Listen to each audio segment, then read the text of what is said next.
नगर परिषद पुसदचा भोंगळ कारभार। सत्ताधारी व विपक्ष यांनी संगनमताने भ्रष्टाचार केल्यामुळे पुसद शहराची दुर्दशा आली अवकळा। संपूर्ण पुसद शहराला ज्या जलशुद्धीकरण केंद्रापासून पाणी पुरवठा होत आहे त्या जलशुद्धीकरण केंद्राच्या मेन गेट समोरील मुख्य पाईपलाईन मागील अनेक वर्षापासून फुटलेली आहे। सदर व्हिडिओमध्ये पूस नदीजवळील पुलापासून जलशुद्धीकरण केंद्रापर्यंत दोन मोठे मोठे लिकेज दिसत आहे।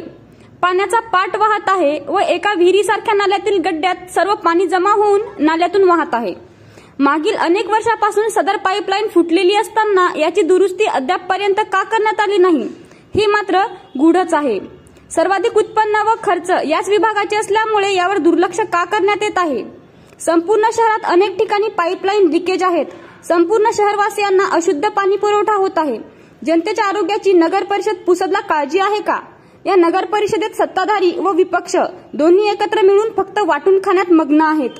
संपूर्ण शहरावर अवकळा पसरली आहे, परंतु यांना फक्त आपले स्वार्थ साध्य करायचे आहे।